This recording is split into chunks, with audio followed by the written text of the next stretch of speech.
Hi, I'm Jim Lake. If you follow my videos, you know I've been shooting video of objects in the sky over my house in Tacoma that are not visible with the naked eye, but they are visible in the infrared. A few days ago, my neighbor Dave stopped me and told me that he had witnessed a pair of UFOs in the sky during daylight from a park about 400 meters from our houses. He described them as transparent, rectangular objects flying in formation about 1,000 feet above the ground. The objects were silent and moving rapidly from the region of our houses to the south. I asked Dave if I could interview him because it sounded to me like what he was seeing is what I was seeing.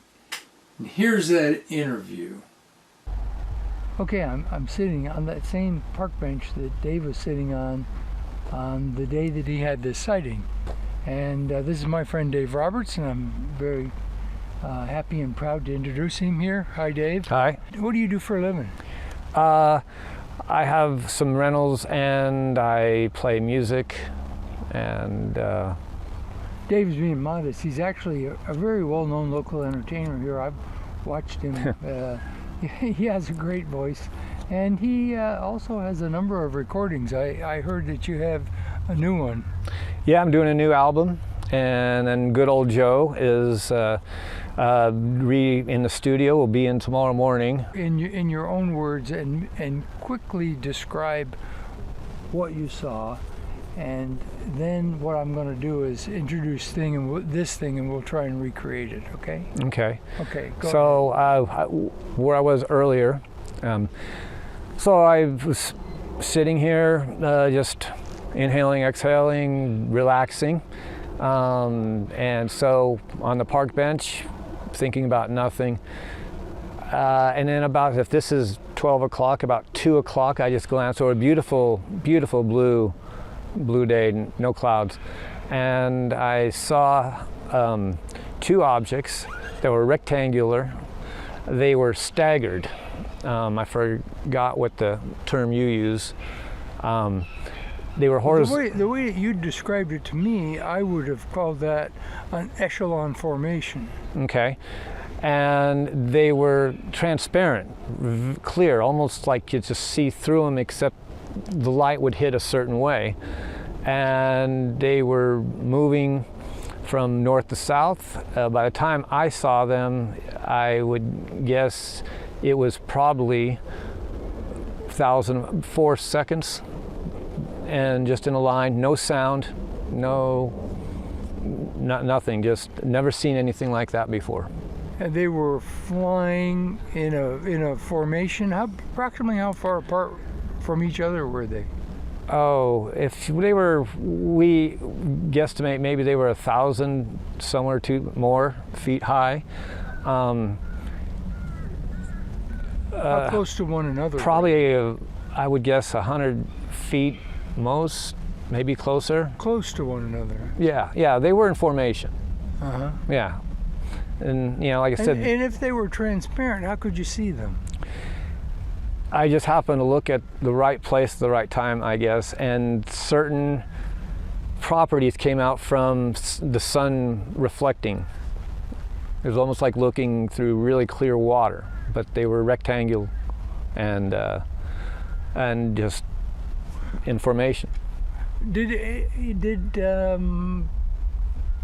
From the way you describe it, it almost seems like perhaps you were looking at some like pieces of glass that were flying in the air. Exactly. Except even more clear. It was. And you could see the sky through them. Yeah. And the way you noticed them was a little discontinuity around the perimeter of the. Yeah, that I could make out that they were both rectangular. But their color was just the transparent color of the rest of the sky in the afternoon. Exactly. Would you say that these would normally escape your notice? Yeah, I think it was, I just happened to look up at the sky, I think at the right time, and I just saw what I saw.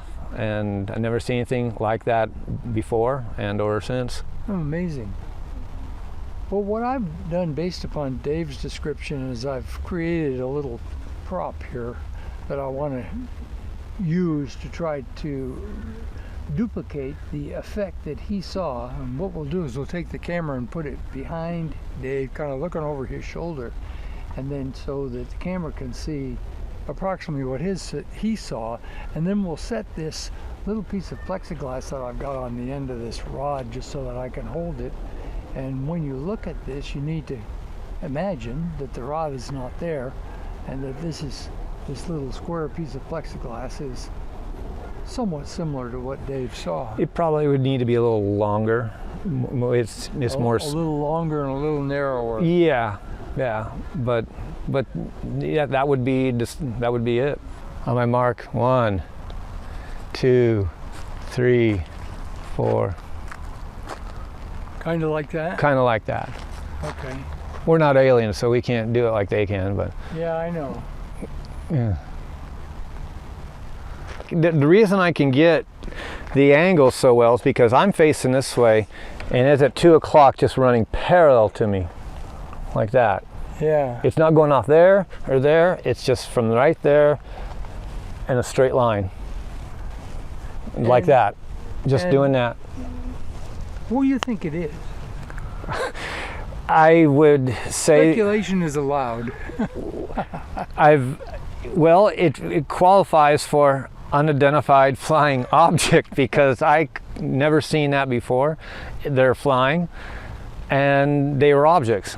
So yeah. I don't know where you did talk a little bit about the fact there was no noise. Can you try and describe the noise environment here in the park that day? It was silent. It was literally, there was no wind. There was people across, just doing what they're doing, but you couldn't hear them. There was just silence. And when you're here on a normal day, if an airplane flew over the park or an airplane flew around here, would you be able to hear it? Oh, absolutely. Yeah, without a doubt. They'd actually be quite loud. Even if you couldn't see it, you could hear it. Eventually, yeah. Like I said, there was no sound. If you were to see an airplane that was approximately as far away from you as these objects were when you saw them, do you believe you'd hear it? Oh, you'd hear. Yeah, you'd hear it. But these objects had no sound at all? No sound. Zero. Did you hear there was no air swooshing sound or anything along Nothing. with it? It was completely silent? Nothing. Were there people here in the park when you were here? At the park bench I usually sit in were 2 kids with a little white remote control plane, and which that made noise, but they were just flying and trying to crash it into the grass, which they were successful in doing. Yeah, it was, like I said, transparent, no sound. Can you think of anything else about these objects that you recall now? No, I wrote down when like I said, we live, 400 yards from here. When I went home, I just wrote down, drew a little diagram of what I saw, and in my writing folder, and just the vitals. Just this is what I saw, was at this angle. So what did Dave see? I don't know, but I don't believe in coincidences, and therefore I think that he saw what I've been seeing. He saw it in daylight with difficulty because it's obviously concealed with some kind of technology that makes it very difficult for humans to see, intentionally. What kind of reasonable conclusions can we draw from that? Well, first, these objects are frequenting our skies. Dave and I saw the objects in our little neighborhood on 4 separate occasions in just a few weeks' time. One does wonder why. Is there anything special about my neighborhood that would attract that kind of attention? Initially I thought not, but then I remembered that Puget Sound is the home to the Kitsap Naval Base, Naval Base Everett, Naval Base Bremerton. According to the Navy, it's the home of all kinds of submarines, 2 nuclear aircraft carriers, and the largest fuel storage depot in the world. Those submarines are ballistic missile submarines, and they carry nuclear weapons. I also remembered that the first UFO sighting in the modern era took place at Maury Island, which is just 3 miles from my house on the opposite side of Commencement Bay. So, these objects have been in our skies for a long time, but we're just now becoming aware of them. Second, they appear to be using stealth technology to avoid detection. The objects Dave saw appear to be transparent. They might be using a cloak, a type of stealth technology where the light arriving from one side of the object is picked up and then projected out the other side of the object. Our military has been experimenting with that kind of technology for years, but it looks like whoever is flying these objects has perfected it. Third, they're using a drive system that makes no noise and doesn't disturb the air like the flying objects that we're familiar with. That suggests that the object doesn't interact with the air. I don't know how that can happen, but it does. Perhaps the objects are in some kind of a space-time bubble that is separate from our reality. I don't know about you, but I think we need to know more about these objects and whoever's operating them. We've been pretending that they're not there for decades now, but they haven't gone away. It doesn't look like they're going to go anywhere anytime soon. We can't keep ignoring them. We've got to get comfortable with the fact that we're living in a terrarium, and we're not going to be comfortable until we know who's looking at us and why. Thanks.